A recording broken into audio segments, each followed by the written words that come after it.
Most landscapes exist to be admired. Chingaza exists to remind you who's in charge. Here, the clouds don't float, they hunt. The wind doesn't blow, it howls. And the Paramo, it's not a place, it's a presence. Timeless and untamed, where nature plays by its own brutal, beautiful rules.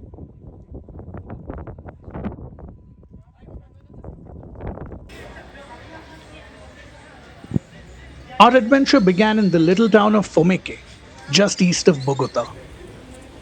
A quick breakfast, some coffee, and quiet excitement for what the next 3 days had in store for us.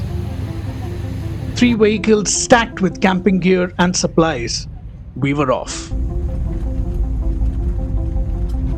As per the regulations set by the Parques Nacionales Naturales de Colombia, it is mandatory to make a reservation to enter the Chingaza National Park 3 days before you plan on going. But I'd recommend doing this at least 2 weeks in advance. You cannot enter the park without a registered guide or heritage interpreter, something to consider even if you're doing just a day trip.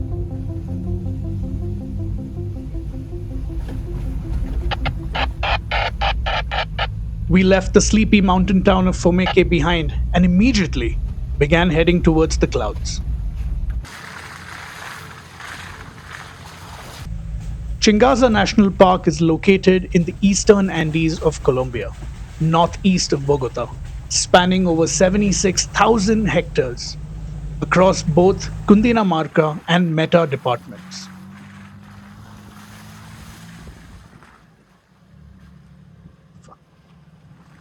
The altitude ranges from 800 to above 4,000 meters and is a hotspot for biodiversity.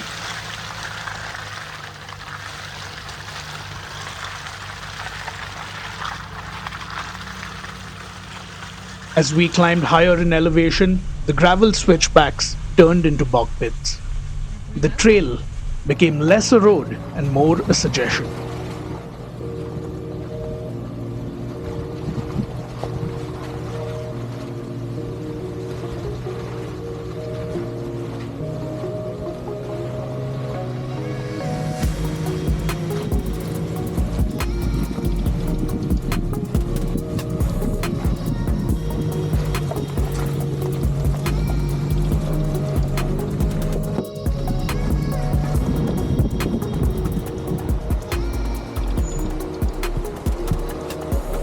Slowly but surely, we made progress.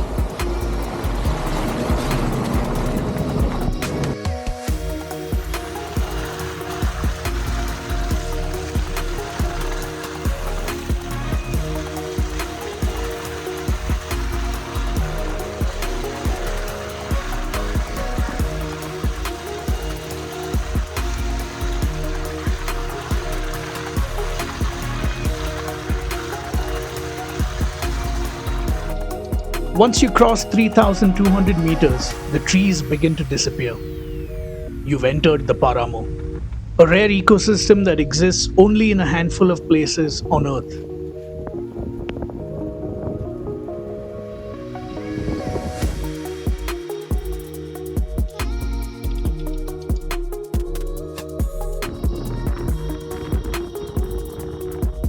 This landscape was like nothing we had experienced before.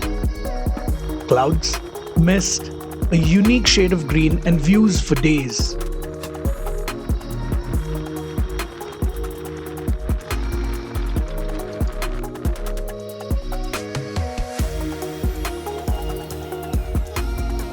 The drive is slow, deliberate. Muddy ruts, steep switchbacks, and sharp rocks demand focus. But it's worth every bump.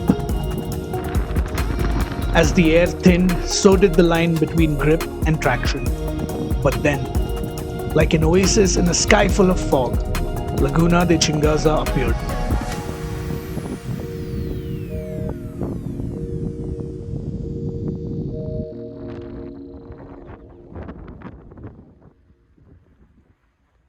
Chingaza. ¿Cuántas se imaginan así? Gato a lo loco. 25. The Muisca An indigenous civilization inhabiting the high Andean plateau of present day Colombia believed lakes like these were a doorway to the spirit world. They would conduct rituals and make offerings, often in gold, at lagoons like this one. Frankly, after a day of off roading up here, I believe it too.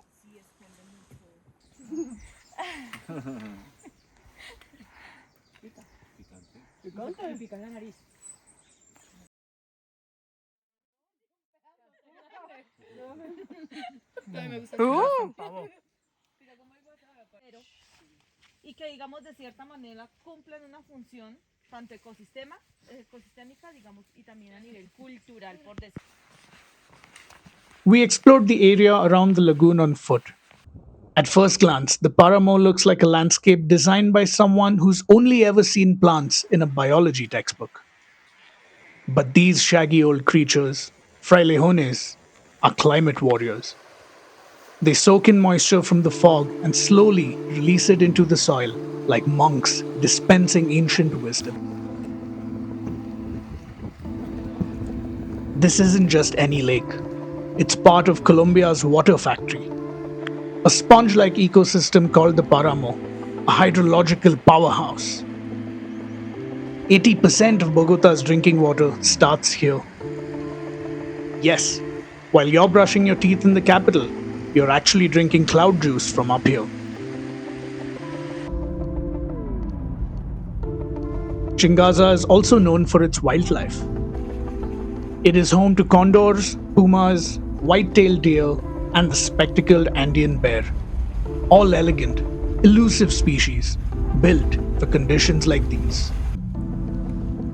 We, on the other hand, were built for cafes and heated seats.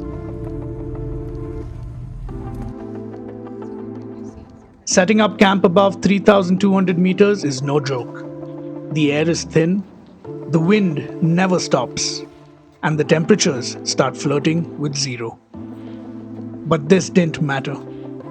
We were determined to have a good night's sleep in anticipation for tomorrow.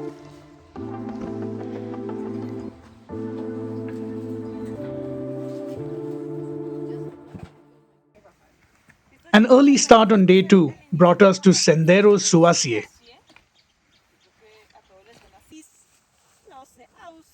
The Sendero Suasie is a 2.4-kilometer loop trail meandering through high Andean forest into Paramo. Elevation ranges from 3,000 meters up to 3,700 meters above sea level.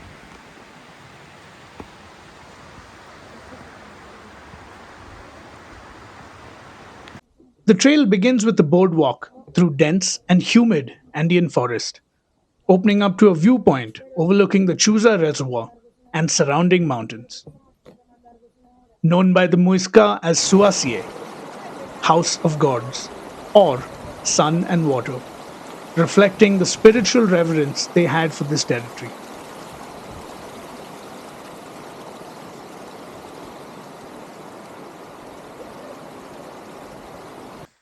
Each step feels like a pilgrimage, a march through shifting clouds and ancient stone. It's the kind of place where you expect Gandalf to appear with riddles and a pack mule.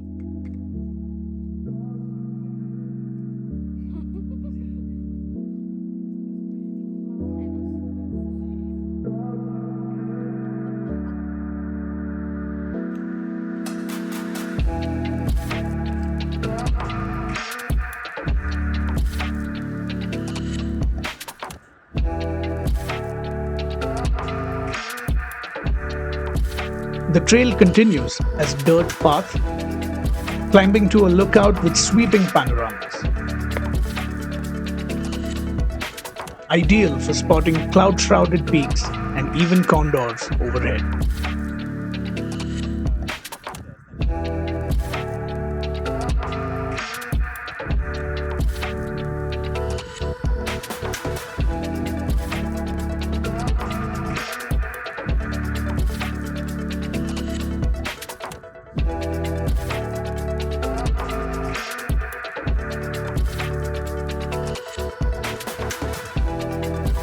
As we continue deeper into the trail, we find track evidence of a spectacled bear.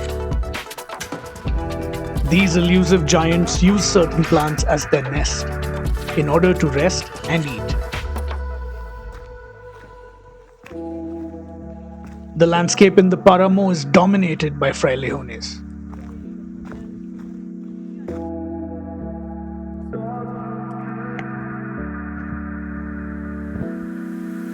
The descent leads into a high-altitude marshland of peat bogs, wetlands, and meandering streams before looping back to the start.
It's one of those places where you feel like clicking a picture of everything, knowing full well that photos will never do justice to the landscape, conditions, and feeling of being there. If you listen closely, beyond your panting, you can hear the landscape whisper. Or maybe that's just the altitude messing with your head.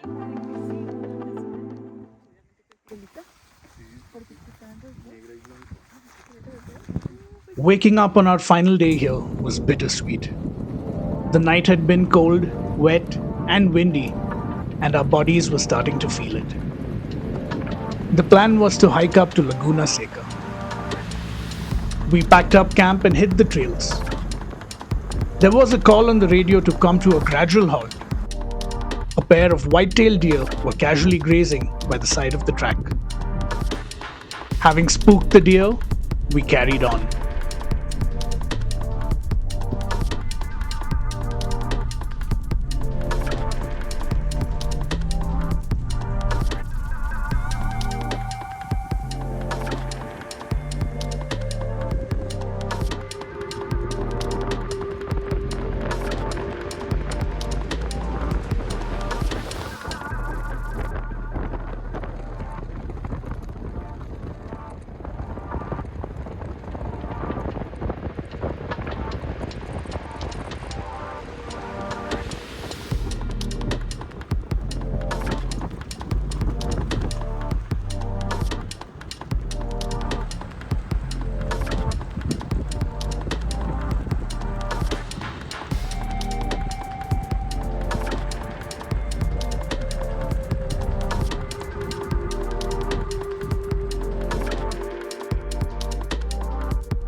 There are places you hike to for the view.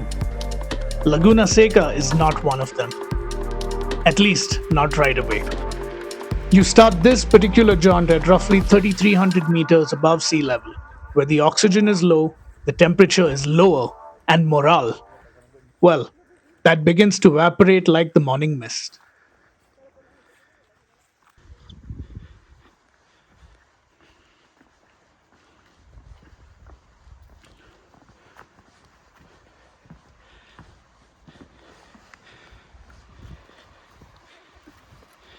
The trail slithers through the Paramo, and then it begins. The climb. Not Everest, no. But at this altitude, each step is a humble negotiation with gravity and lungs that feel like damp paper bags. The weather? Ever seen fog move like a living thing? One moment you're basking in glorious diffuse light, the next, you're in a horror movie directed by Mother Nature.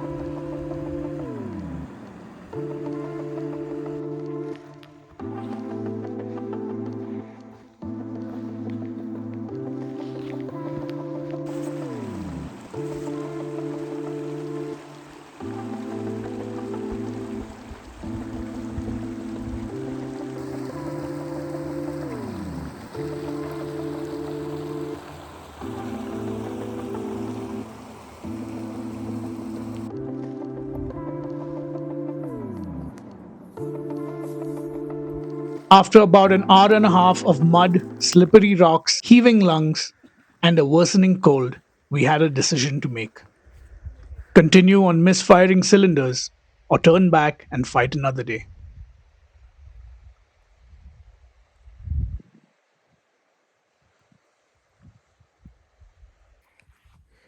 We chose the latter and split from the group to make sure the altitude couldn't play any games.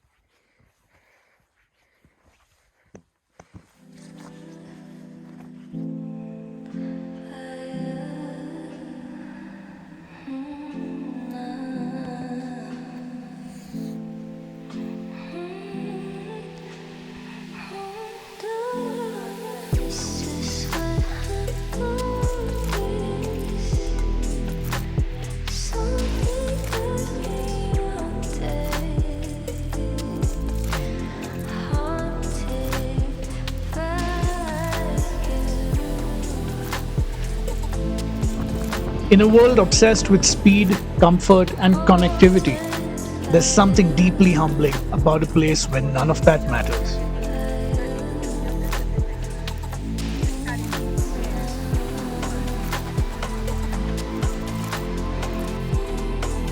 The Paramo is unforgiving, unreasonable, and undeniably magical.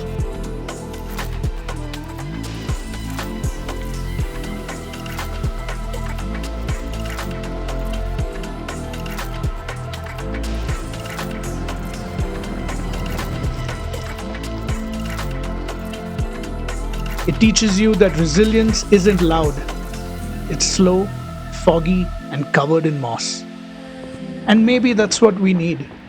Not another dopamine hit, but a cold morning with mist in your lungs and a reminder that not all roads need to lead somewhere fast.